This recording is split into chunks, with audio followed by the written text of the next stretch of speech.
Olha só, existe uma batalha silenciosa acontecendo ao nosso redor todos os dias. Uma batalha que custa uma fortuna, travada contra um inimigo que literalmente nunca descansa. Hoje, a gente vai entender os detalhes dessa guerra. E esse número aqui, 2,5 trilhões de dólares, não, isso não é o PIB de um país pequeno nem o custo de uma missão para Marte. É algo bem mais comum e muito mais destrutivo. Pois é, esse é o custo global da corrosão. E o pior, não é um gasto que acontece uma vez só. É uma conta que o mundo inteiro paga todo santo ano.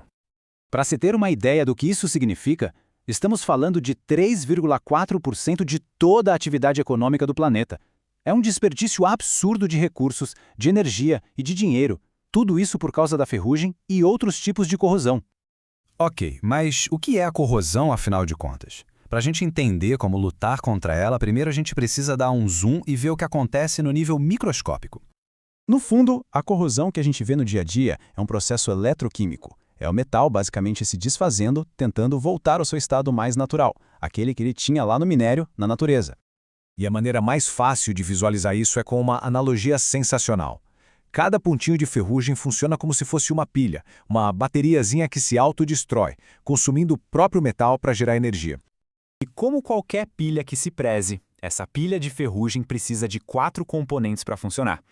Se a gente conseguir remover qualquer um deles, seja o anodo, o catodo, o eletrólito ou o condutor, pronto, a reação para.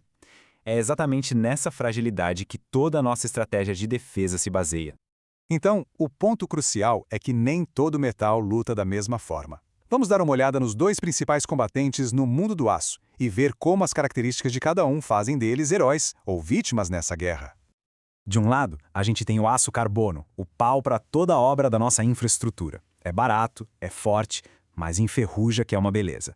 Do outro lado, o aço inoxidável, que tem um verdadeiro superpoder, um elemento chamado cromo. O grande problema do aço carbono é que a própria ferrugem dele acaba virando inimiga. Ela cria uma camada porosa que funciona como uma esponja, sabe? Fica ali segurando a umidade e o oxigênio bem junto do metal, o que só acelera ainda mais a destruição. Já o aço inox, aí a mágica acontece. O cromo que existe na liga dele reage com o oxigênio e forma uma camada protetora super fina, invisível, uma verdadeira armadura.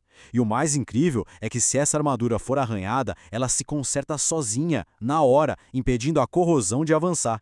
Beleza. Agora que a gente já entende o inimigo e os materiais, como é que se luta ativamente contra ele? Existem 4 estratégias principais nesse arsenal anticorrosivo. A gente pode escolher o material mais resistente, pode tentar modificar o ambiente, usar uns truques elétricos bem espertos ou, o que é mais comum, simplesmente criar uma barreira. Vamos ver cada um deles. A primeira estratégia é a mais óbvia, né? Escolher a ferramenta certa para o trabalho. Se já sabemos que uma estrutura vai ficar num ambiente agressivo, como perto do mar, por exemplo, usar um material como o aço inoxidável desde o começo é a decisão mais inteligente. A segunda tática, que é alterar o ambiente, é bem mais específica. Não dá para a gente mudar o clima lá fora, claro.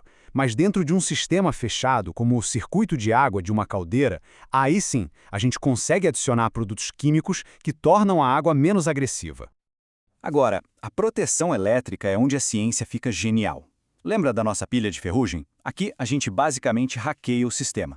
Ou a gente conecta um outro metal mais reativo que se corrói de propósito no lugar do principal, ou a gente alimenta a estrutura com elétrons de fora, basicamente dizendo para a corrosão, aqui você não ataca. A melhor analogia para um anodo de sacrifício é a de um guarda-costas. Ele literalmente se joga na frente da bala, ou melhor, da reação de corrosão, para que a estrutura importante, como o casco de um navio ou um oleoduto, fique totalmente intacta.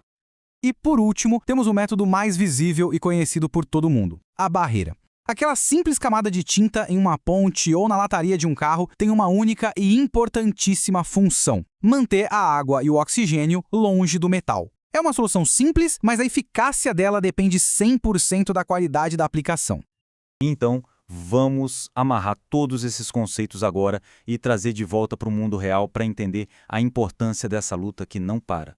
Toda essa ciência não é só papo de laboratório, não. É o que garante que a ponte que a gente atravessa todos os dias não vai desabar, é o que protege os cascos dos navios que transportam nossas mercadorias e os dutos que levam energia para as nossas casas. Mas o número mais impressionante talvez seja este aqui. 875 bilhões de dólares. Esse é o valor que poderia ser economizado todo ano, não com alguma tecnologia milagrosa do futuro, mas simplesmente aplicando direito o conhecimento que a gente já tem hoje. Isso é uma prova do imenso valor da engenharia bem feita e do trabalho qualificado. Então, fica a pergunta. Ao olhar para um poste de luz, um carro ou uma ponte, não vemos apenas objetos. Vemos frentes de batalha numa guerra invisível, vencida todos os dias pela ciência e pela engenharia. O que mais ao nosso redor está sendo protegido agora mesmo, sem que ninguém sequer perceba?